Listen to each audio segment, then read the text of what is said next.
അതിന് 4 ചേറിലും ചേറി ആന. അതിപ്പോൾ ഞാൻ കടന്നുപോയി, ഇവിടെ ഓർമ്മയില്ലായിരുന്നു. ചേട്ടനെ തട്ടി എങ്ങനെയാ മേത്ത് എവിടെയാ കൊണ്ട്? ശരിക്കും തട്ടി, അതിനെ തട്ടിയിട്ട് എൻ്റെ ഇവിടെ പൊട്ടി. മൊത്തം ചേട്ടൻ്റെ അന്ന് പറ്റിയ പരിക്കുകളാട്ടോ. ഇതൊക്കെ ഫുൾ പരുക്കായിരുന്നു മേലെ വരെ. പിന്നെ ഇവിടെ പരുക്കുണ്ടായിരുന്നു കണ്ണിൻ്റെ ഇവിടെ. പിന്നെ പുറത്ത് ഇവിടെ കിടക്കാനൊന്നും പറ്റില്ലായിരുന്നു, കാരണം പുറത്ത് മുറിയായിട്ട് മൊത്തം മുറിയായിരുന്നു. പല്ലെല്ലാം പോയി. പല്ല് പോയതാ. പല്ല് കെട്ടിച്ചത് ഇപ്പോൾ. ഓ, ഇത് വെപ്പമല്ല.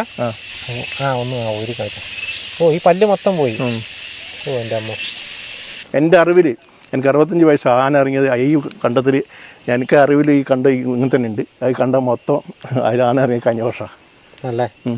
സർക്കാരിന് എന്തെങ്കിലും കിട്ടുമെന്ന് കിട്ടുമെന്ന് തോന്നിയിട്ടില്ല എനിക്ക്. കാരണം വെച്ചാൽ എല്ലാം കൊടുത്തിന്, ഓൺലൈനായിട്ട് കൊടുക്കാൻ പറഞ്ഞ് ഓൺലൈനായിട്ട് കൊടുത്തിട്ടുണ്ട്. കിട്ടിയാൽ കാണാത്തേ ഉള്ളൂ. പ്രതീക്ഷയില്ല എനിക്ക്, കാരണം വെച്ചാൽ കിട്ടുന്നുള്ള. ഇപ്പോൾ സത്യം പറഞ്ഞാൽ ഇവിടുത്തെ ചിലവ് കഴിഞ്ഞു പോകുന്ന ഭാര്യ തൊഴിലുറപ്പുണ്ട്. പിന്നെ അവിടുന്ന് കടം വാങ്ങും. പിന്നെ ഇങ്ങനെയൊക്കെ തട്ടിമുട്ടി ജീവിക്കലിനെ.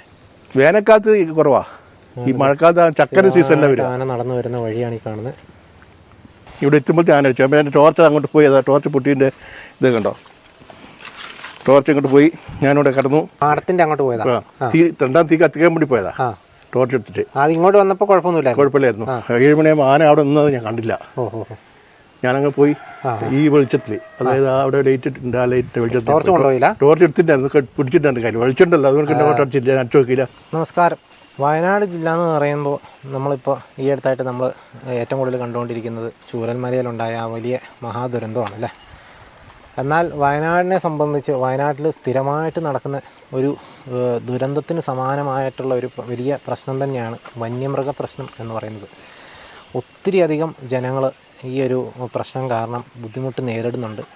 നമ്മുടെ ചാനലിൽ കൂടെ തന്നെ ഒത്തിരി അധികം വിഷയങ്ങൾ, അതായത് കൃഷികൾ നശിപ്പിക്കുന്നതും അതുപോലെ തന്നെ മനുഷ്യർക്ക് നേരെ ആക്രമണങ്ങളുണ്ടാകുന്ന, ആൾക്കാർ കൊല്ലപ്പെടുന്നതും, ആൾക്കാർ അംഗവൈകല്യം സംഭവിക്കുന്നതും അടക്കം ഒത്തിരി പ്രശ്നങ്ങൾ നമ്മുടെ ചാനലിൽ കൂടെ നമ്മൾ പങ്കുവച്ചിട്ടുണ്ട്.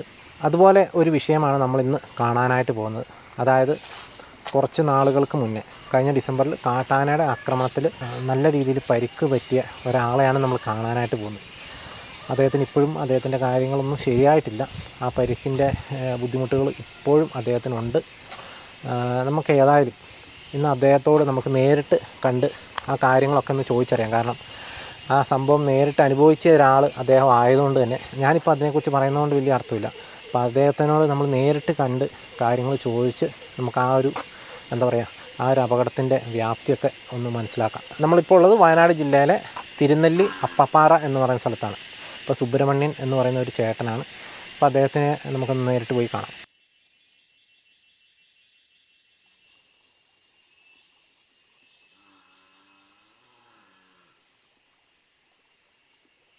നമ്മളിപ്പോൾ ഏതായാലും പോകുന്നത് അദ്ദേഹത്തിൻ്റെ വീട്ടിലോട്ടാണ്. ഈ കാണുന്നതാണ് അദ്ദേഹത്തിൻ്റെ വീട്ടിലേക്കുള്ള വഴി.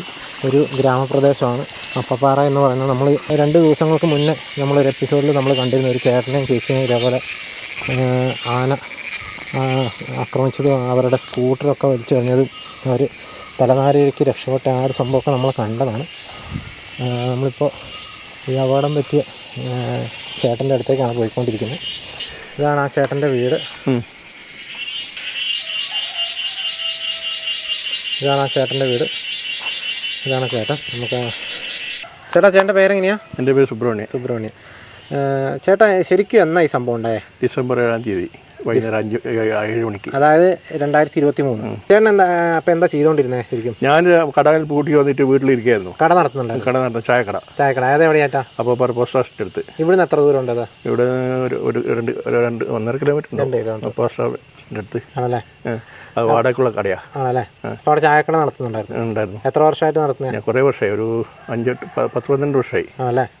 ചേട്ടൻ ഈ ഭാഗത്ത് എത്ര വർഷമായിട്ട് താമസിക്കുന്നത്? നമ്മൾ സ്ഥിരമായിട്ട് ജനിച്ചു വളർന്നത് ഇവിടെ. ഇവിടെ ജനിച്ചു വളർന്നതാണ്. ചേട്ടൻ എത്ര വയസ്സായി? എനിക്ക് 65 വയസ്സായി. 65 വയസ്സായി. അപ്പോൾ 65 വർഷമായി ഇവിടെ താമസം തുടങ്ങിയിട്ട്? 65 വയസ്സായി.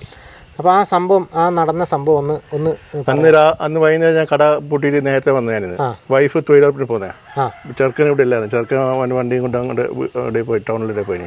അപ്പോൾ ഞാൻ അവിടെ ഇരിക്കായിരുന്നു. അപ്പോൾ അന്ന് ഇവിടെ വീട്ടിൻ്റെ അകത്ത് അതും ചില അവിടെ കഷാരൻ്റെ ഉള്ളിൽ കസേര. അപ്പോൾ അതിന് മുന്നേ 6 മണിക്ക് ഞാൻ കടത്തിൽ പോയിട്ട് മാടം വെച്ചിട്ടുണ്ടായിരുന്നു. അവിടെ മാടം വെച്ചിട്ടുണ്ടായിരുന്നു. കാവൽമാടം കാവൽമാടം വെച്ചിട്ടുണ്ട്. അവിടെ പോയിട്ട് ഞാൻ കണ്ടത്തില് അവിടെ വിറകെല്ലാം എടുത്ത് കൂട്ടി വെച്ച് തീയിടാൻ വേണ്ടി തലേദിവസം 2-3 ദിവസം മുന്നേ ആന വന്നു. അവിടെ 2-3 അടുപ്പിച്ച് വന്നു. തലേദിവസം വന്നു. തീയെല്ലാം കൂട്ടാൻ വേണ്ടിയിട്ട് പോയിട്ട് വന്നു. ഞാൻ ഇരുന്ന് വൈഫ് വന്നതിന് ശേഷം ഞാൻ 7 മണിയാകുമ്പോൾ ടോർച്ച് എടുത്തിട്ട് വൈകുന്നേരം 7 മണിയാകുമ്പോൾ ടോർച്ച് എടുത്ത് ഞാൻ നടന്നു പോയതാ. മാടത്തിന്റെ അങ്ങോട്ട് പോയതാ. രണ്ടാം തീ കത്തിക്കാൻ വേണ്ടി പോയതാ ടോർച്ച് എടുത്തിട്ട്. ഇങ്ങോട്ട് വന്നപ്പോൾ കുഴപ്പമില്ലായിരുന്നു. 7 മണിയാകുമ്പോൾ ആന അവിടെ നിന്നത് ഞാൻ കണ്ടില്ല. ഞാനങ്ങ് പോയി ഈ വെളിച്ചത്തിൽ, അതായത് അവിടെ ലൈറ്റ് ഇട്ടുണ്ട്. ആ ലൈറ്റ് വെളിച്ചത്തിൽ ടോർച്ച് എടുത്തിട്ടായിരുന്നു, പിടിച്ചിട്ടുണ്ട് കയ്യിൽ. വെളിച്ചുണ്ടല്ലോ, അതുകൊണ്ട് ടോർച്ച് അടിച്ചില്ല, ഞാൻ അടിച്ചു നോക്കിയില്ല. അത് എന്നിട്ട് അവിടെ എത്തുമ്പോൾ ആന അടിയും. അല്ലേ? ആ സ്ഥലം ഒന്ന് കാണിച്ചു തരാമോ? നമുക്ക് ആ സ്ഥലം ഒന്ന് കാണാം കേട്ടോ. ചേട്ടനെ ആന തട്ടിയ ആ ഒരു സ്ഥലം നമുക്ക് നേരിട്ട് കാണാം.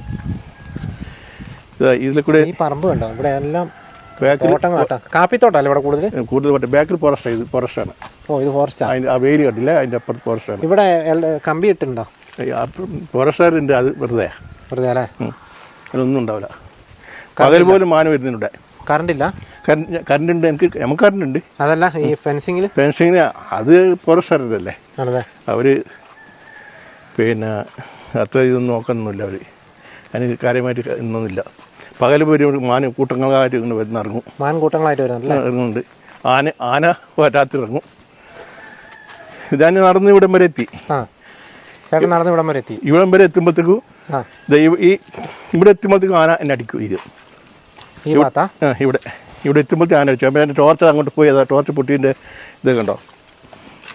ടോർച്ച് ഇങ്ങോട്ട് പോയി. ഞാനിവിടെ കിടന്നു. അപ്പോൾ ടോർച്ചിൻ്റെ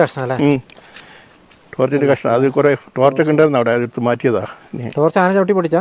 ആന ഞാൻ അടിച്ചപ്പോൾ ആന പൊട്ടിപ്പോയി. 1500 റുപ്യൻ്റെ ടോർച്ചായിരുന്നു. ഇവിടെ എത്തുമ്പോൾ ഞാൻ ഇവിടെ ഈ ഭാഗത്ത് വന്നേ. ആനയോട് നിൽക്കുന്നത് കണ്ടില്ല. ഞാനിങ്ങനെ നടന്നു പോയത്. വയലിൽ ശ്രദ്ധിച്ചു, അങ്ങോട്ട് ശ്രദ്ധിച്ചിട്ട് അങ്ങ് പോയത്. വയലാ കാണുന്ന വയൽ അത് ശ്രദ്ധിച്ച് അങ്ങോട്ട് പോയി. ആനയോട് ഞാനിവിടെ എത്തലും ആന അടിക്കൽ ഒരുമിച്ചായി പോയി. അതിൻ്റെ ഒരു 4 ചീറലും അതിൻ്റെ 4 ചീറലും ചെറി ആന. അതിപ്പോൾ ഞാൻ കടന്നു ഇവിടെ ഓർമ്മയിലായിരുന്നു. ചേട്ടനെ തട്ടി ശരിക്കും തട്ടി. അതിനെ തട്ടിയിട്ട് എൻ്റെ ഇവിടെ പൊട്ടി. പിന്നെ ഇത് ഇവിടെ ഇത് ഡാമേജ് ഉണ്ട്. ഇത് ഫുൾ വർക്കായിട്ടും ഇത് കാണിച്ചില്ല. ആയിക്കോട്ടെ. പറ്റിയ പരിക്കുകളാട്ടോ. ഇതൊക്കെ ഫുൾ പരിക്കായിരുന്നു മേലെ വരെ. പിന്നെ ഇവിടെ പരിക്കുണ്ടായിരുന്നു കണ്ണിൻ്റെ ഇവിടെ. പിന്നെ പുറത്ത് ഇവിടെ കിടക്കാനൊന്നും പറ്റില്ലായിരുന്നു. കാരണം പുറത്ത് മുറിയായിട്ട് മൊത്തം മുറിയായിരുന്നു. ഇത് ശരിക്കും ഈ മുട്ടിന് എന്താ ശരിക്കും പരിക്ക് പറ്റിയത്? സുഖത്തിന് ഇവിടെ പൊട്ടുണ്ട്. മുട്ടിന് പൊട്ടുണ്ട്. പ്ലാസ്റ്റർ ഇട്ടുണ്ടായിരുന്നു. പിന്നെ 15 ദിവസം ആശുപത്രി കിടന്നാണ്, ജില്ലാസ്പത്രിയിൽ. അല്ല, മെഡിക്കൽ കോളേജിൽ. അത് കഴിഞ്ഞിട്ട് വന്നു. അത് കഴിഞ്ഞിട്ട് നാടൻ ചികിത്സ ചെയ്തു. അതിന് കുറേ പൈസ ചിലവാക്കി. ഇനി ഇപ്പോൾ രണ്ടാമത് ഞാൻ സെൻറ്റ് ജോസഫിൽ ഡോക്ടറെ കാണിച്ചിട്ടുണ്ട്. അവരൊന്നും വാങ്ങിയത്. എന്നിട്ട് അവർ സ്കാൻ ചെയ്യാൻ വേണ്ടി പറഞ്ഞിട്ട്, MR സ്കാൻ ചെയ്യാമെന്ന് പറഞ്ഞിട്ട് ഈ മാസം പോകണം. സാമ്പത്തികമായിട്ട് ഇല്ല.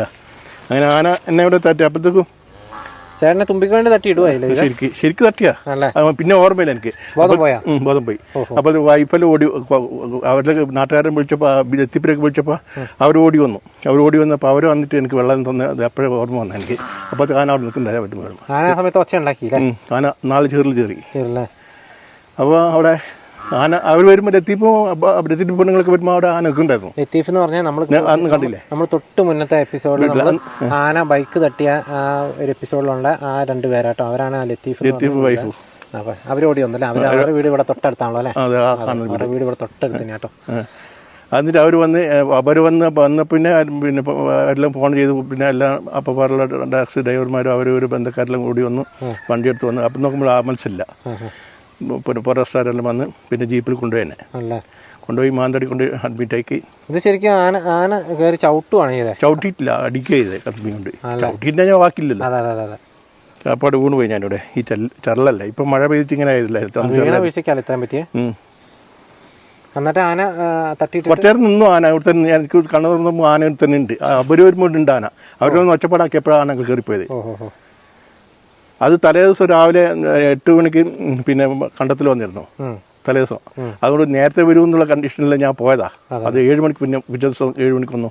തലേദിവസം എത്ര മണിക്ക് വന്നു? 8 മണിക്ക് കണ്ടത്തിൽ വന്ന് കണ്ടെത്തുന്നു പോയി. ഒരു ദിവസം നേരത്തെ വന്നല്ലേ? 2-3 ദിവസം അടുപ്പിച്ച് നിന്നത് അവിടെ ഈ കണ്ടം തന്നെ. ഇത്രയും കൊല്ലം ഞാൻ കൃഷി എടുക്കലായിരുന്നു. കഴിഞ്ഞ കൊല്ലം 10-12 വർഷമായി തരിച്ച് കിടക്കുന്ന ഭൂമിയാണ്. അത് തറവാട് സ്വത്താണ്. അമ്മ ഉള്ളപ്പോൾ അങ്ങനെ അമ്മേൻ്റെ പേരിലുള്ള സ്വത്താണ്. അത് നമ്മൾ 9 മക്കളാണ്. അത് അമ്മ ഉള്ളപ്പോൾ ഗ്രാമീണ ബാങ്കിൽ നിന്ന് ലോൺ ഒഴിച്ചതാണ് 1 ലക്ഷം റുപ്യ. അതിപ്പോൾ 10 ലക്ഷം റുപ്യ അടക്കണം. 1 ലക്ഷം രൂപ ലോൺ എടുത്താൽ അമ്മ മരിച്ചു 10 ഉണ്ടായി. അപ്പോൾ കുറേ കാലം തരിശായിരുന്നു. കഴിഞ്ഞ കൊല്ലം ഞാനത് പിന്നെ നികുതി അടക്കാണ്ട് ഒന്നും അല്ലാണ്ട് കിടക്കായിരുന്നു. കഴിഞ്ഞ കൊല്ലം ഞാൻ കൃഷി എടുത്തു. അതിന് നികുതി 10,000 രൂപ നികുതി അടിച്ചു. എല്ലാം കൂടി കഴിഞ്ഞ കൊല്ലം കൃഷി എടുത്തു കഷ്ടകാലത്തിന് കൃഷി എടുത്തു. ഇത് ആന തട്ടു ചെയ്തു. എൻ്റെ വെടിക്കെട്ട് തീർത്തു. അതോട് തീർന്നു. ഇപ്രാവശ്യം കൃഷി എടുത്ത മോനാ. ഇപ്പം ഞാൻ പുറത്തിറങ്ങില്ല. ഇപ്പോൾ 1 ലക്ഷം റുപ്യ ലോൺ എടുത്ത് നമ്മളിപ്പോൾ പല്ലെല്ലാം പോയി. പല്ല് പോയതാ. പല്ല് കെട്ടിച്ചതാ ഇപ്പോൾ. ഇത് വെപ്പല്ല. പല്ല് മൊത്തം പോയി ഇട്ട് മേലത്തെ. കാണിക്ക് ഊരണോ? ഒന്ന് ഊരി കാണിച്ചു. ഈ പല്ല് മൊത്തം പോയി. എൻ്റെ അമ്മ, ചേട്ടൻ്റെ പല്ല് മൊത്തം പോയതാട്ടോ. അതൊന്ന് കാണിച്ച് വെപ്പല്ല കേട്ടോ. നമുക്ക് ദൃശ്യങ്ങളിൽ കാണാം. ഒരു വീഴ്ചക്ക് ഇത്രയും പറ്റിയില്ല എൻ്റെ അമ്മ. പല്ല് വെപ്പല്ല, പല്ല് മൊത്തം പോയി. ശരിക്കും പറഞ്ഞാൽ നല്ലൊരു പരിക്ക് തന്നെയല്ല പറ്റിയത്. ശരിക്കും എനിക്ക് തോന്നുന്നു 10-40% മേലെ ഡിസബിലിറ്റി ഉണ്ട് അല്ലേ? പല്ല് മൊത്തം പറഞ്ഞിട്ട് ഇൻഷുറൻസ് വല്ലതും ഉണ്ടായിരുന്നു? ഇല്ല. പിന്നെ മാഞ്ചോടിന് പിന്നെ ബാക്കി പല്ല് പറിക്ക് ചെയ്ത ഡോക്ടർ അല്ലേ? എന്നിട്ട് വെപ്പോയിൽ വെച്ചല്ലേ? വെപ്പോയിൽ 10-12,000 രൂപ കാട്ടിക്കൊണ്ട് വെച്ചതാ അല്ലേ? ഈ ചികിത്സയ്ക്ക് മൊത്തം ഇപ്പം എത്ര രൂപ ചിലവൊന്നും? ചുരുങ്ങിയത് ഒരു 10-50 രൂപ ആയിട്ടുണ്ടാവും. കാരണം വണ്ടി വാടകയായിട്ട് വണ്ടി ജോലിക്ക് പോകാനും പറ്റുന്നില്ലല്ലേ? അതും കൂട്ടുണ്ടല്ലേ? ചേട്ടൻ കട നടത്തിക്കൊണ്ടിരുന്നല്ലേ? നല്ല കട നടത്തിക്കൊണ്ട് തന്നെ കട കൊണ്ട് തന്നെ ഞാൻ ഇങ്ങനെ ജീവിച്ചു പോകണ്ടായിരുന്നത് എല്ലാ കാര്യങ്ങളൊക്കെ. നടക്കാനും നല്ല പ്രയാസമുണ്ടല്ലേ? നല്ല പ്രയാസമുണ്ട്. ഒരു ചട്ട് പോലെയൊക്കെ ഉണ്ടല്ലേ? കാണുന്നില്ല നിങ്ങൾ? പിന്നെ നീര് വെക്കുന്നുണ്ട് കാലുണ്ടോ? കാലിൽ നീര് ഇതുണ്ടോ? ഫുള്ള് നീര് വെക്കുന്നുണ്ട്. ഉണ്ടോ? വൈകുന്നേരം ആയിക്കഴിഞ്ഞാൽ വൈകുന്നേരം ആകുമ്പോഴാ ഇത് ഇപ്പോൾ രാവിലെ ഇത് ഇട്ടാൽ അത്യാവശ്യം നടക്കാം. ഇത് കെട്ടിയാൽ സാധനമായിട്ടല്ലേ? ഇതാണ് അവസ്ഥ. ഇവിടെ സ്ഥിരം ആന വരുന്നുണ്ടോ ചേട്ടാ? വരുന്നുണ്ട്. എല്ലാ ദിവസവും വരുന്നുണ്ട്? എല്ലാ ദിവസവും. ഇപ്പോൾ കുറച്ച് ദിവസമായിട്ട് ഇല്ല. ഇതാണ്ടോ ഇത് കൂടെ ഇറങ്ങിയെനിക്കണ്ടോ? ഇറങ്ങി വരുന്ന പാടല്ലേ? നോക്കുമ്പോൾ കാണാട്ടോ. കണ്ടോ? ഇവിടെ തന്നെ ആനയുടെ പാട് കാണാം. ഫുള്ള് വരുന്നുണ്ട്. സ്ഥിരം വരുന്നുണ്ടല്ലേ? സ്ഥിരം വരുന്നുണ്ട്. ഇപ്പോൾ കുറച്ച് ദിവസമായിട്ട് ഇല്ല. അതും പറയണല്ലോ. ഇപ്പോൾ കുറച്ച് ദിവസമായിട്ട് വേനൽക്കാലത്ത് കുറവാ. ഈ മഴക്കാലത്ത് ചക്കര സീസണിലാണ് വരും. ആന നടന്നു വരുന്ന വഴിയാണ് ഈ കാണുന്നത്. ഇതിൻ്റെ തൊട്ടപ്പുറത്ത് കാടുണ്ട് കേട്ടോ. മുകളിൽ ഫോറസ്റ്റ് കാണുന്നത്. ഫോറസ്റ്റിൽ നിന്നാണ് ആന ഇങ്ങോട്ട് വരുന്നത്.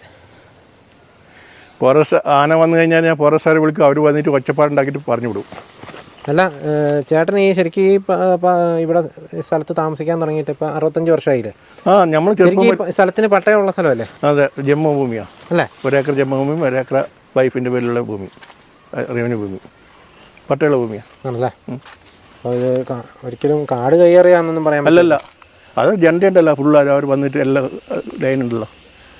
അത് ഫുള്ള് ജണ്ടയുണ്ട്. കാട് കയറിയൊന്നുമില്ല. ചെറുതായിട്ട് നമുക്ക് കാണാം കേട്ടോ. പണ്ട് നമ്മൾ പൂർവികന്മാരെ നമ്മളെ അച്ഛൻ്റെ സമയത്തുള്ള ഇത് ഈ വയലും അതെ. ഫെൻസിങ് കാര്യക്ഷമമല്ല. അല്ല, കാര്യം ഇപ്പോൾ ഉണ്ട്. നിങ്ങൾ പറഞ്ഞു നിൽക്കുക, അത് ഒന്നും വർക്കിംഗ് ഇല്ല ശരിക്കും. ആണല്ലേ? ഓണാക്കുന്ന പോലുമില്ല. ഓണാക്കുന്നുണ്ട്. ഓണാക്കിയ വേണ്ടേ? ഇപ്പോൾ ഞാനിപ്പോൾ കഴിഞ്ഞ കൊല്ലം ഇത് ആന നശിപ്പിച്ച ശേഷം സ്വന്തമായിട്ടൊരു പെൻഷൻ വാങ്ങിയിട്ടുണ്ട്. ഇപ്പോൾ വയലിലേക്ക് ഇട്ടിട്ട് ഞാനിപ്പോൾ ഇനിയിപ്പോൾ ഇത് പറമ്പിലേക്ക് ഇടണം. 30,000 രൂപ അതിനായി. അതും ഒരു പൈസ ചെലവല്ലേ ഒരു കൃഷി ചെയ്യണമെങ്കിൽ? അതെ. ഇതിനിപ്പോൾ ഫുൾ പെൻഷൻ്റെ ഉള്ള വയല് 2.5 ഏക്കർ വയല്. നെല്ലാണ് കൃഷി ചെയ്യുന്നത്? നെല്ല്. അല്ലേ? പണ്ട് സ്ഥിരം ചെയ്തുകൊണ്ടിരുന്ന സ്ഥലം അല്ലേ? നെല്ല് ചെയ്തുകൊണ്ട് എൻ്റെ അറിവിൽ ആന ഇറങ്ങിയിട്ടില്ല പറമ്പിൽ. എൻ്റെ അറിവിൽ കഴിഞ്ഞ വർഷം ആന വയലിൽ ഇറങ്ങിയത്. ഇറങ്ങുന്നല്ലേ? അച്ഛനുള്ള സമയത്തും ആന ഇറങ്ങിയിട്ടില്ല ഇവിടെ. അതെ, ഇത്രയും കാടിൻ്റെ അടുത്തായിട്ട് പോലും ഇല്ല. വയലിലിറങ്ങിയത് കഴിഞ്ഞ വർഷം. ആന വരുന്നുണ്ട്, ഇടയ്ക്ക് വന്ന് പോകുന്നതല്ലാണ്ട് ഇങ്ങനെ ഉപദ്രവിച്ചത് ആളെ ഉപദ്രവിക്കുന്നത് അതുപോലെ തന്നെ വയലിലിറങ്ങുന്നത് ആദ്യമായിട്ടാണ്. പുതിയ അനുഭവങ്ങളല്ലേ? പുതിയ അനുഭവങ്ങളാണ്. എൻ്റെ അറിവിൽ എനിക്ക് 65 വയസ്സ് ആന ഇറങ്ങിയത് ഈ കണ്ടത്തിൽ. എനിക്ക് അറിവിൽ ഈ കണ്ട ഇങ്ങനെ തന്നെ ഉണ്ട്. അത് കണ്ട മൊത്തം അതിൽ ആന ഇറങ്ങി കഴിഞ്ഞ വർഷമാണ് അല്ലേ? പന്നി ഇറങ്ങുന്നുണ്ട്. പന്നി നമ്മൾ കാവൽ മടം വെച്ചിട്ട് അവിടെ കൂടും. അപ്പോൾ അങ്ങനെ കൊടുക്കും. ചേട്ടൻ്റെ ചികിത്സയ്ക്ക് എല്ലാം ഫോറസ്റ്റിൽ നിന്ന് അന്ന് പിന്നെ ആശുപത്രിയിൽ അഡ്മിറ്റ് ആയപ്പോൾ ഒരു 10,000 രൂപ തന്നിട്ടുണ്ട്. 2 പ്രാവശ്യമായിട്ട് 5,000 രൂപ തന്നിട്ടുണ്ട്. 10,000 രൂപ തന്നിട്ടുള്ളൂ. ബാക്കി ചികിത്സയുടെ ചിലവൊന്നും കിട്ടിയില്ല. അവരെന്താ പറഞ്ഞത്? കിട്ടുമോ എന്താ അറിയില്ല. ഞാൻ ഓപ്പറേഷനിലും കൊടുത്തിട്ടുണ്ട്. കിട്ടുമോ ആർക്കറിയാം. കിട്ടി അത്രേ ഉള്ളൂ. എനിക്കതിൽ വലിയ പ്രതീക്ഷയൊന്നുമില്ല. കാരണം വെച്ചാൽ കിട്ടുമെന്നുള്ള കാരണം അവസ്ഥ അങ്ങനെയല്ലേ. അത് 10,000 രൂപ തന്നിട്ടുണ്ട്. തന്ന പൈസ ഇല്ലയെന്ന് പറയാൻ പറ്റില്ലല്ലോ. കാരണം വെച്ചാൽ 2 പ്രാവശ്യമായിട്ട് തന്നിട്ട് ആ ഒരു ഫോറസ്റ്റ് വന്നിട്ട് തന്നത് എനിക്ക്. ഇപ്പോൾ ഞാൻ സ്വന്തം കൊണ്ട് പൈസ കൊണ്ട് ചികിത്സിക്കുന്നത്. സ്വന്തം പൈസയ്ക്ക് ചികിത്സിക്കാം. പക്ഷേ സാമ്പത്തികമായി വളരെ ഞെരുക്കത്തിലാണ്. കാരണം പെൻഷനൊക്കെ പെണ്ണുങ്ങൾ തൊഴിലുറപ്പുണ്ട്. ആ പൈസ എല്ലാം കിട്ടി പോകണം. ഇനിയിപ്പോൾ ഓണല്ലേ. ഇപ്പോൾ ഇന്നലെ ചുരുക്കി പറഞ്ഞാൽ ഷേവ് ചെയ്യാൻ പോകുമ്പോൾ പൈസ ഇല്ല. ഇന്നലെ പെൻഷൻ കിട്ടിയത് കൊണ്ട് ഇന്നലെ പോയി ഷേവ് ചെയ്ത് വന്നത്തേ ഉള്ളൂ. ആ അവസ്ഥയിലുള്ള സ്ഥലം ഉണ്ടെന്ന് പറഞ്ഞിട്ട് കാര്യമില്ലല്ലോ. സ്ഥലം ആവണമെങ്കിൽ പിന്നെ അനുഭവമാണെങ്കിൽ ആവുള്ളൂ. ഇപ്പോൾ കടകളിലപ്പോൾ അങ്ങനെയല്ല. ഇനി മുന്നേ ആന തട്ടാത്ത മുമ്പിൽ എനിക്ക് ബുദ്ധിമുട്ടൊന്നുമില്ലായിരുന്നു. കാരണം കട നടത്തിക്കൊണ്ട് പോയാൽ നമ്മൾ എല്ലാ കാര്യങ്ങളും നടക്കുമായിരുന്നു. കുടുംബ ചെലവ് മൊത്തം എൻ്റെ എല്ലാ കാര്യങ്ങളും പറമ്പിലെ പണിയും എല്ലാ കാര്യങ്ങളും നടക്കുമായിരുന്നു. ഇപ്പോൾ സാധനങ്ങളെല്ലാം വാങ്ങണമെങ്കിൽ കാട്ടിക്കുളത്ത് കൈരളി സ്റ്റോറുകാരുണ്ട്. അവർ കടം തരും. കഴിഞ്ഞ പ്രാവശ്യം ആന തട്ടിയതിന് ശേഷം എനിക്ക് 5,000 രൂപ കൊടുക്കാനുണ്ടായിരുന്നു. അത് കൊടുത്തു. അപ്പോൾ അത് രണ്ടാമത് വാങ്ങിക്കുമെന്ന് പറഞ്ഞു. ഇപ്പം വാങ്ങി 3,000 രൂപ കൊടുക്കാനുണ്ട്. കടത്തിൽ പറ്റായിട്ടല്ല പറ്റായിട്ട് തന്നെ. അതിപ്പം കാപ്പി എന്ന് കിട്ടുമ്പോൾ സീസൺ നമ്മൾ കൊണ്ട് കൊടുക്കണം. കൊടുത്തല്ലേ കിട്ടുള്ളൂ. ഇവിടെ ആനയല്ലാതെ മറ്റ് ഏതൊക്കെ മൃഗങ്ങളാണ്? ആ കുരങ്ങ്. നമ്മളിപ്പോൾ നിൽക്കുമ്പോൾ തന്നെ ലൈവ് കാണുന്നുണ്ട് കേട്ടോ. ഒരു കുരങ്ങുണ്ടോ? ഞാനിപ്പോൾ ഈ ചേട്ടനോട് സംസാരിച്ചുകൊണ്ടിരിക്കുമ്പോൾ തന്നെ ഇവിടെ പറമ്പിൽ കുരങ്ങ് കണ്ടോ. കുരങ്ങ് നമ്മൾ വിചാരിക്കുന്ന പോലെ അല്ല, അതും വലിയൊരു ശല്യം തന്നെ. കുരങ്ങ് കഴുങ്ങ് അടക്കയിലൊക്കെ ഉണ്ടോ? അടക്ക അടക്ക മൊത്തം പറിച്ചു കഴിഞ്ഞ വർഷം എനിക്ക് 60,000 രൂപ അടക്കണ്ടായിരുന്നു. ഈ വർഷം 2,000 രൂപ 5,000 രൂപ അടക്കം കിട്ടുമെന്ന് എനിക്ക് തോന്നിയിട്ടില്ല. കാരണം ദിവസം പേര് കുരഞ്ഞ് പറിച്ച് കളയാലോ വെറുതെ ഇത് അവിടെ കടന്നുണ്ട്. ഇന്നലെയും വന്നു, ഇന്ന് മാത്രം വന്നിട്ടില്ല. ആനേനെക്കാട്ടും ശരിക്കും കുരങ്ങ് കാപ്പിയായ കാപ്പി ഒന്നും അതിനൊരു മൃഗമായിട്ട് ആരും കണക്ക് കൂട്ടൊന്നും. ആനയൊക്കെ ആണെങ്കിൽ ഓടിക്കൊന്നും ചെയ്യൂലേ. ഒന്നും രക്ഷയില്ലല്ലോ. കാപ്പിയും കളയുന്നുണ്ടല്ലേ? കാപ്പി കളയും. കാപ്പി കളയും. മാനും വരും. പക്ഷെ ഇന്നിപ്പോൾ കണ്ടിട്ടില്ല. മാന് വരുന്നുണ്ട്. കാട്ടിപ്പോത്തില്ല. മാന് കൂട്ടത്തോടെ വരും. 10-15. അതിപ്പോ ഈ വള്ളിയൊക്കെ നശിപ്പിക്കുക. വരുതിയിട്ട് ഈ വരുതലാണ് ഇത്. വരുതിയിട്ട് നശിപ്പിക്കുന്നത്. വള്ളി എന്ന് പറഞ്ഞാൽ എന്ത് വള്ളിയാ? മുളകൊള്ളിന്റെ അങ്ങനെ മരത്തിന് പിന്നെ കണ്ടത്തിലിറങ്ങും. അത് ഇറങ്ങും. കണ്ടത്തിലിറങ്ങും. ഇപ്പൊ നല്ല പുല്ല് തിന്നാലോ. ഇപ്പൊ നല്ല തീറ്റല്ലേ നെല്ലിന്റെ മറ്റേ പുല്ല്. പുല്ല് തിന്നെ എല്ലാം കൊണ്ടും അല്ലാതെ നരകാരം ജീവിതം. കർഷകന്റെ ജീവിതം അല്ലേ. സർക്കാരിന് എന്തെങ്കിലും കിട്ടുമെന്ന് കിട്ടുമെന്ന് തോന്നിയിട്ടില്ല എനിക്ക്. കാരണം വെച്ചാൽ ഞാൻ എല്ലാം കൊടുത്തിനെ ഓൺലൈനായിട്ട് കൊടുക്കാൻ പറഞ്ഞ് ഓൺലൈനായിട്ട് കൊടുത്തിട്ടുണ്ട്. കിട്ടിയാൽ കാണാത്തേ ഉള്ളൂ. പ്രതീക്ഷയില്ല എനിക്ക്. കാരണം വെച്ചാൽ കിട്ടുന്നുള്ള. ഇപ്പോൾ സത്യം പറഞ്ഞാൽ ഇവിടുത്തെ ചിലവ് കഴിഞ്ഞു പോകുന്ന ഭാര്യ തൊഴിലുറപ്പ് കൊണ്ട് പിന്നെ അവിടെ നിന്ന് കടം വാങ്ങും. പിന്നെ ഇങ്ങനെയൊക്കെ തട്ടിമുട്ടി ജീവിക്കലിനെ അതാക്കാനാ. പിന്നെ ഇതാണ് അവസ്ഥ. പിന്നെ ഇത് ഓരോരുത്തർ പറയും പിന്നെ കേസ് കൊടുക്കാൻ നഷ്ടപരിഹാരത്തിന്. ഫോറസ്റ്റ് അതിൻ്റെ പുറകെ നടക്കാൻ പാടില്ല. പൈസ വേണ്ടേ? ചിലവല്ലേ. അപ്പോൾ അതിൻ്റെ പുറകെ ഞാൻ പറഞ്ഞു അതൊന്നും വേണ്ട, കിട്ടിയാൽ കിട്ടട്ടെ, തന്നത്തെ അറ്റ അല്ലെങ്കിൽ വേണ്ട. കാരണം കേസ് ഇട്ടിട്ട് അതിൻ്റെ പുറകെ നടക്കാൻ എനിക്ക് പറ്റില്ല. കാരണം വെച്ചാൽ അല്ലെങ്കിൽ തന്നെ അവസ്ഥ വല്ലാത്ത അവസ്ഥയാണ് എന്നൊക്കെ പറഞ്ഞ് ഞാൻ ഒഴിവാക്കി. കേസൊന്നും കൊടുത്തില്ല. ഞാൻ കേസ് കൊടുക്കാൻ കുറേ ആൾക്കാർ പറഞ്ഞു. കേസ് കൊടുക്കാൻ വക്കീലിന് വേണ്ടേ കുറേ പൈസ. വക്കീലിന് വേണം. അപ്പോൾ ഈ നീക്കപ്പിട്ട് മാത്രമേ നടക്കാൻ പറ്റുള്ളൂ അല്ലേ ചേട്ടൻ? നടക്കണമെങ്കിൽ ഇത് ഇടണം അല്ലേ? ഇടണം. ഇതിട്ടില്ലെങ്കിൽ എന്താ ശരിക്കും ബുദ്ധിമുട്ട് വരുമോ? വേദനയാണ്. ചിലപ്പോൾ കാലം അങ്ങോട്ടും ഇങ്ങോട്ടും ഇതാകും അല്ലേ? അത് മുട്ടന്ന് എന്താ ചിരട്ട തെറ്റിപ്പോയതാ? പൊട്ടലുണ്ടായിരുന്നു. ഫുള്ള് പ്ലാസ്റ്റർ ഇട്ടായിരുന്നല്ലോ. പ്ലാസ്റ്റർ ഇട്ടായിരുന്നല്ലേ? ഫുള്ള് ഇടും വരെ പ്ലാസ്റ്റർ ഇട്ടായിരുന്നു. എത്ര നാൾ അങ്ങനെ നടന്നാണ്? 1 മാസം പ്ലാസ്റ്റർ ഇട്ടു. അല്ലേ? നിങ്ങൾ കണ്ടല്ലോ ഈ ചേട്ടൻ്റെ ഒരു അവസ്ഥയാണ് ഇപ്പോൾ ചേട്ടനാ പറഞ്ഞ് നമ്മളോട് കേൾപ്പിച്ചത്. കഴിഞ്ഞ വർഷം അതായത് ഡിസംബർ 23, ഇപ്പോൾ ഏകദേശം 8 മാസത്തിനടുത്തായി. 8 മാസം കഴിഞ്ഞു. അപ്പോൾ ആ ചേട്ടൻ്റെ കാലിൻ്റെ ഒരു അവസ്ഥയാണ് നമ്മൾ കണ്ടത്. ആന ഈ തൊട്ട് മുകളിലുള്ള ഈ ഒരു ഫോറസ്റ്റിൽ നിന്നാണ് ഇറങ്ങി വന്നത്. 65 വർഷമായിട്ട് ചേട്ടൻ ജനിച്ചത് ഈ പ്രദേശത്താണ്. ഇവിടെ ജനിച്ച് വളർന്ന ആളാണ്. 65 വർഷമായിട്ട് ചേട്ടന് അത്രയും വയസ്സ് തന്നെയുണ്ട്. അത്രയും വർഷമായിട്ട് ഇവിടെ താമസിക്കുന്ന ആളാണ്. ചേട്ടൻ്റെ ജന്മഭൂമിയാണ്. ഇതൊരിക്കലും ഫോറസ്റ്റ് കയ്യേറിയ ഒരു സ്ഥലമല്ല, അങ്ങനെ ആരും വിചാരിക്കരുത്. പക്ഷേ ഇവിടുത്തെ ഒരു സാഹചര്യം ഇപ്പോൾ ഇതാണ്. ചേട്ടൻ പറഞ്ഞ പോലെ തന്നെ ഇത്രയും കാലം ഇവിടെ ജീവിച്ചിട്ടും ഇങ്ങനെ ഒരു ആനശല്യം ഈ ഒരു വർഷത്തിനിടയ്ക്കാണ് ഇത്രയും ഉണ്ടായതെന്നാണ് ചേട്ടൻ പറഞ്ഞത്. അത് അവരുടെ അനുഭവം അവർ പറയുന്നത് ശരി തന്നെയായിരിക്കും. കാരണം പല സ്ഥലങ്ങളിൽ നിന്നും നമ്മളിങ്ങനെ ചോദിക്കുമ്പോൾ ആൾക്കാർ പറയുന്നത് തന്നെയാണ് ആനശല്യം വളരെ രൂക്ഷമായത് ഈ അടുത്ത കാലത്താണ്, ഒരു 3-4 വർഷത്തിനിടയ്ക്കാണെന്നൊക്കെയാണ്. അപ്പോൾ ഇതിന് പല കാരണങ്ങളുണ്ട്. കാട്ടിൽ മൃഗങ്ങളുടെ എണ്ണം കൂടിയതുണ്ട്, കാട്ടിൽ മൃഗങ്ങൾക്ക് തീറ്റയില്ലാത്തതുണ്ട്, അങ്ങനെ പല പല പ്രശ്നങ്ങളാണ് ഇതിന് കാരണം. അപ്പോൾ ഏതായാലും വളരെ ദുഃഖകരമായിട്ടുള്ളൊരവസ്ഥ തന്നെയാണ്. ഒരു സംഭവം ഉണ്ടായിട്ട് ഇത്രയും കാലമായിട്ട്, അതായത് ജോലി ചെയ്തുകൊണ്ടിരുന്ന കടയൊക്കെ നടത്തിക്കൊണ്ടിരുന്ന ഒരാളാണ്. അദ്ദേഹത്തിന് ഇപ്പോൾ ഒന്നും ചെയ്യാൻ പറ്റാത്ത അവസ്ഥയാണ്. ഇപ്പോൾ കാല് ഇങ്ങനെ ഈ നീ ക്യാപ്പ് ഇട്ട് മാത്രമേ നടക്കാൻ പറ്റുന്ന ഒരു സാഹചര്യമാണ്. അപ്പോൾ നമ്മൾ അങ്ങനെ ജിൽ എന്ന് പറഞ്ഞ് നടന്നുകൊണ്ടിരുന്ന ഒരാൾ പെട്ടെന്ന് ഇങ്ങനെ ഇരിക്കുക, വീട്ടിൽ ഇരുന്ന് പോകുമ്പോൾ ഉണ്ടാകുന്ന ബുദ്ധിമുട്ടൊക്കെ നമുക്ക് മനസ്സിലാവും. അതുപോലെ തന്നെ ഈ വീട്ടിൻ്റെ ചിലവുകളും കാര്യങ്ങളൊക്കെ നടത്തിക്കൊണ്ടിരുന്ന ചേട്ടനാണ് ഇപ്പോൾ ഭാര്യയുടെ തൊഴിലുറപ്പിൽ നിന്ന് കിട്ടുന്ന ആ തുച്ഛമായ പൈസ കൊണ്ടാണ് ഇത് കഴിഞ്ഞു പോകുന്നതെന്ന് പറയുമ്പോൾ എത്രത്തോളം ദുഃഖകരമായിട്ടുള്ള അവസ്ഥയാണ് നമ്മൾ ചിന്തിച്ചാൽ മനസ്സിലാക്കാവുന്ന കാര്യമുള്ളൂ. ഇവിടെ എല്ലാം തോട്ടങ്ങളാണ്. നിങ്ങൾക്ക് ഈ ദൃശ്യങ്ങളിലൊക്കെ കാണാം. ഇത്രയും കൃഷിയുമായിട്ട് ബന്ധമുള്ള ഒരു സ്ഥലം തന്നെയാണ് അപ്പപ്പാറ എന്നൊക്കെ പറയുന്നത്. കൂടുതൽ കാപ്പിത്തോട്ടങ്ങളാണ്. എസ്റ്റേറ്റ് ജോലിക്കാരാണ് ഇവിടെ കൂടുതലായിട്ടുള്ളത്. അപ്പം അങ്ങനെയുള്ള ആൾക്കാരാണ് ഈ പ്രദേശത്തുള്ളത്. എല്ലാം സാധാരണപ്പെട്ട ആൾക്കാരാണ്. അപ്പോൾ അവർക്കിങ്ങനെ ഒരു പ്രശ്നം വരുമ്പോൾ സത്യം പറഞ്ഞു കഴിഞ്ഞാൽ അധികൃതരുടെ ഭാഗത്തു നിന്ന് ഒരു സഹായം കൊടുക്കുകയാണ് വേണ്ടത്. വെറും 10,000 രൂപ മാത്രം കൊടുത്ത് ഒരു ആന തട്ടി എന്താ പറയുക, അതുവരെ തൊഴിലെടുത്ത് ജീവിച്ചുകൊണ്ടിരുന്ന ആൾക്ക് തൊഴിലെടുക്കാൻ പറ്റാത്തൊരു സാഹചര്യം വരുമ്പോൾ അവർക്ക് എന്തെങ്കിലും ആ ചികിത്സയുടെ ചിലവ് എങ്കിലും മുഴുവനായിട്ട് കൊടുക്കുക തന്നെയാണ്. അതാണ് ഒരു മര്യാദയുടെ ഒരു ഭാഗം എന്ന് പറയുന്നത്. അതേതായാലും ഇവിടെ ഉണ്ടായിട്ടില്ല. അപ്പോൾ അദ്ദേഹം പറയുന്ന കാര്യം കേട്ടു. ഒരു കേസിന് പോകാനാണെങ്കിൽ പോലും പുള്ളിയുടെ പൈസയൊന്നും ഇല്ല. അപ്പോൾ നമ്മൾ സാധാരണപ്പെട്ട ആൾക്കാർക്കൊന്നും പറ്റുന്ന കാര്യങ്ങളൊന്നുമല്ല കേസിന് പോകാമെന്നൊക്കെ. അതൊക്കെ കിട്ടിയ ഭാഗ്യം എന്ന് മാത്രമേ പറയാനുള്ളൂ. ഏതായാലും വളരെ ദുഃഖകരമായിട്ടുള്ളൊരവസ്ഥയാണ്. ഇപ്പോൾ ചേട്ടൻ്റെ അവസ്ഥ നമ്മൾ കണ്ടു.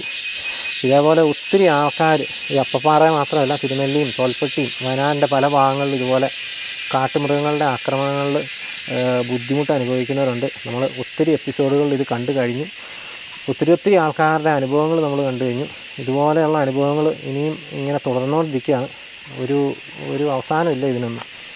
എന്നെന്ന് പറയുന്ന പോലെ എന്തെങ്കിലുമൊക്കെ ഇങ്ങനെ വന്യമൃഗ പ്രശ്നങ്ങളൊക്കെ നേരിട്ടുകൊണ്ടിരിക്കുകയാണ് വയനാട്ടിലെ ഭൂരിഭാഗം പ്രദേശ ജനങ്ങൾ. അപ്പോൾ ഇത്രയൊക്കെയാണ് എനിക്ക് ഈ വീഡിയോയിലൂടെ നിങ്ങളെ കാണിക്കാനുള്ളത്. വീണ്ടും മറ്റൊരു ദിവസം മറ്റൊരു എപ്പിസോഡുമായി വീണ്ടും കാണാം. Thank you.